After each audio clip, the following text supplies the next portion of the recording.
সবাইকে পরকালের চিন্তা যেন মাথায় থাকে। ট্রেলার্স থেকে আমি ফিল্মে চলে গেছি। আমি আল্লাহ যদি আমাকে যেই পাপ যদি করে থাকি, সেই পাপ যদি আল্লাহ আমাকে মাফ দেয়, সেটাই আমার প্রাপ্য। নায়িকাদের বুকে সরাসরি হাত দিয়ে পাপ করেছি এবং আল্লাহ যেন আমাকে ক্ষমা করে দেন। শাহিন আলমের ইনডাইরেক্টলি তার সর্বশেষ দেওয়া ইন্টারভিউতে সে কিন্তু এই কথা বলেছিলেন এবং প্রত্যেককেই তিনি পরকালের কথা স্মরণ করে তার জীবন, প্রত্যেকের জীবন অতিবাহিত করতে কিন্তু কথাগুলো ইনডাইরেক্টলি তিনি বলে গেলেন। এবং শাহিন আলমের সর্বশেষ এই ইন্টারভিউটা দেখে আমারও রীতিমতো কিন্তু চোখে পানি চলে এসেছে। ব্যাপারটা এরকম যে সারা জীবন যাকে আমরা অশ্লীল সিনেমাতে কাজ করতে দেখলাম এবং এমন কোনো কাজ নেই যে লোকটা করেনি।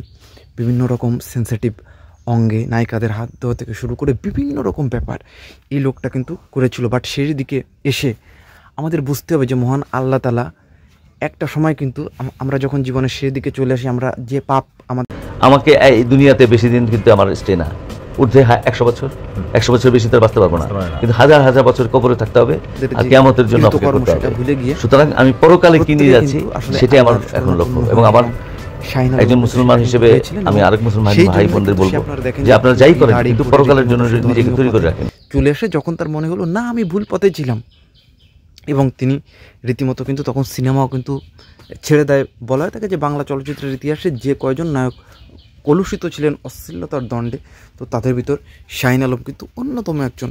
এবং এই লোকটা এমন কোনো ভালগার কাজ ছিল না যেটা করেনি। তো ফাইনালি যখন তার মনে হলো যে আজকে একটা সময় এসে, এবং তিনি প্রত্যেকেই বলেছেন যে পরকালের কথা চিন্তা করে আমাদের সবার কাজ করা, কারণ এইখানে আমরা কত বছরই বাঁচবো এটাও তিনি বলেছেন। বড় জোর 50 বছর, 60 বছর, 80 বছর, 100 বছর, কিন্তু আমাদের যুগ যুগ কাল কাল কিন্তু আমাদের পড়ে থাকতে হবে কবরে, এবং সেই ব্যাপারটা কিন্তু আমাদের সবসময় মাথায় রাখতে হবে। এবং এইটাই কিন্তু শাহিন আলম কিন্তু বারবার কিন্তু মেনশন দিয়েছেন। আমি আল্লাহ যদি আমাকে যেই পাপ যদি করে থাকি, সেই পাপ যদি আল্লাহ আমাকে মাফ দেয়, সেটাই আমার প্রাপ্য। আর আমি যেন মৃত্যুর আগ পর্যন্ত এইভাবে।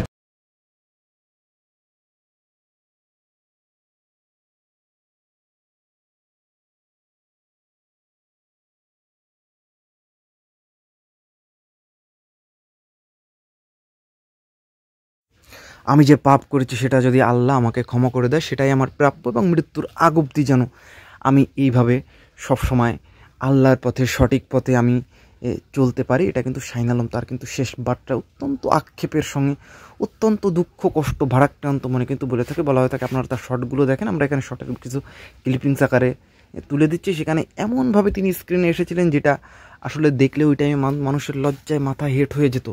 এবং সেই শাহিন আলমও কিন্তু শেষ সময় এসে মহান আল্লাহ তাআলার পথে কিন্তু সেও কিন্তু সামিল হলো।